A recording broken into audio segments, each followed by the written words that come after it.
Hey, what's up guys, and welcome to another episode of Sound Design. Today what we're going to be doing is recreating the lead from Calvin Harris' C.U.B.A, or the Fidel Castro lead as I call it.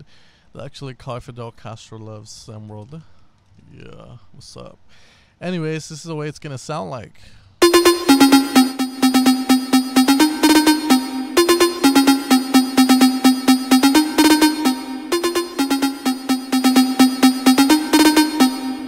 Alright guys, so it's a very simple lead to create. So if you guys, as always, want to stick around, make sure to stick around, learn how to make it. I'll talk a little bit about the synthesis behind it.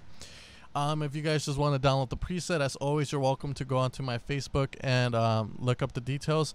Usually I'm planning on posting them up on the website, Evil Sounds, so make sure to stick around there and see if it gets uploaded. I might do it after this video, but it is 2 in the morning, so I'm trying to get these tutorials done. Anyways, let's get started. So straight away, our polyphony can be set to 3 or 1. It doesn't really matter because this sound's really not going to utilize that many voices, so we're really not going to need that much polyphony, which means less CPU power used for you guys. Okay, so straight away in Oscillator 1, we're going to have a square wave, or a pulse as they call it in Silent 1, with 3 voices. 3 is an odd number, so I like to keep it an odd, so I always go up by 1 or 3 whenever I'm making percussive sounds. It's just a technique I like to use. I always feel like the odd numbers tend to give better mono sounds than the even ones, but that's just speculating. That's just bro science. Like, that's just me personally just thinking that. So it's not proven, but to me that's the way it sounds, so I just do that technique. If you guys want to do it, go for it. So 3 voices, retrig is on. Retrig returns our phase back to 0. As you can see, we have a little bit of phase, but pretty much the retrig is going to make sure the phase starts over at the starting position, which is given by the placement of our phase knob. So phase is just another word you can say for position of the wave. So pretty much, as you can see, we have a square wave. So whenever you play a square wave, you go through the square. So your phase is going to decide the starting point of the square wave, so you can always have it start here where it's at its highest and so forth. So that's just the theory behind that. The octave is up by 1, which is just going to make it so if I play this note, this oscillator is actually playing this high one. So that's pretty much the effect of that. So the reason we have it like that is just for preference. I'm assuming you guys want the high pitch version of the sound, not the low pitch one. So we put it up in octave. So when you play in the center of your keyboard in the C3 area, then you should get that high pitch sound. So it's not really that important. Pretty much our phase is set to 24 degrees, which is again our starting position. Our detunement is going to be at 1.10, so we're going to have some slight detunement through our 3 voices. So, you know, just because you don't have super solid doesn't mean you can't detune other things as well. Our stereo is set to 0 for this channel. Like I was stating, 3 voices keeps it in mono, and when we reduce the stereo down to 0, what happens is pretty much Silent 1 is telling this oscillator to come out through one little hole, or to come out in mono. And that's a weird way to put it.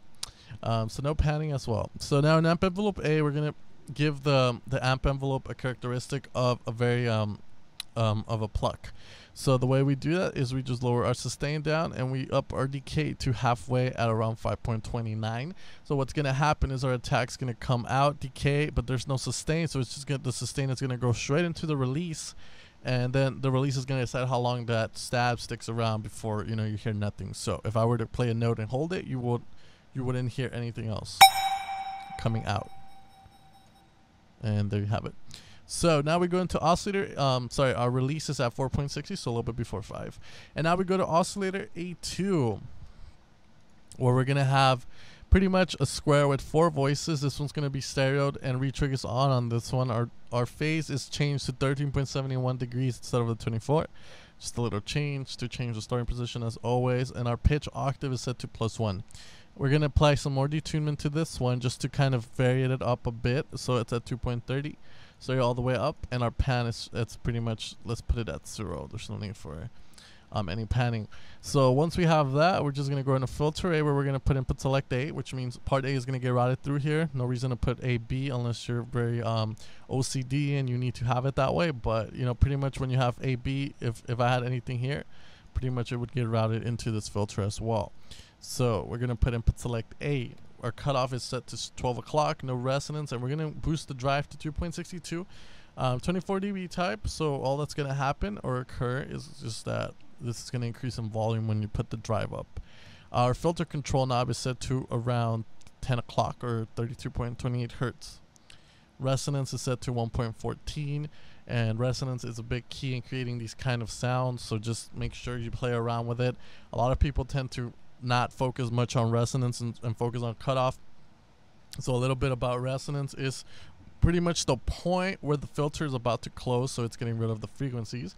That's going to be a resonance point, so you can, like, pretty much when you increase resonance is you're pretty much making that point be more obvious, and in essence you're going to get very, very experimental sounds, even if you're using like saw waves. So best way to put it like this, we have a low pass here, and as you can see, if I pretty much increase the resonance and as I go back, you're going to see this notch here increase and decrease.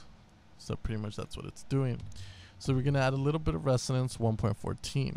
We're going to add a bit of key track at 1.24, and what key track does is the higher you have it, the lower notes you go, the more the filter is going to open up to compensate for you going down there where you can't hear anything. So just, you know, it's just a good technique to have if you want to have your high sounds and not have any low end, but when you play your lows, you kind of want them to come out. So you apply a key track on that. Now we're going to go into a very important section, mod envelope 1. We're going to have the cutoff AB.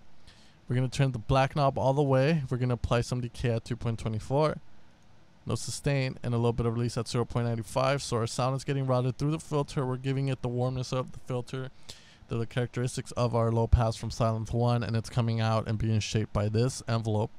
And now we go into mod envelope 2, where we do the usual pitch AB trick to make it very, very stabby.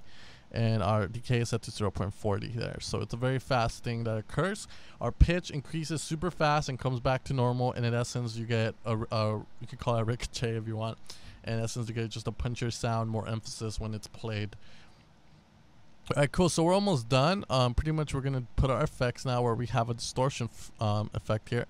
Now the key to the sound is obviously going to be the decimate effect, which really reduces bitrate. And the way it works with the pulse, it just gives it that nice kind of high-pitched feel to it, which is the key to creating this sound. So our amount is set to 3.55, and our dry and wet knob is set all the way up. Our EQ is a 1-pole EQ. Our EQ treble is going to be set to 8.14 dB, so we're going to apply a little boost from the 7.5 dB boost we get as soon as you turn the EQ on. And our frequency that we're going to highlight is going to be around a little bit before 12 at 2652.8068 hertz.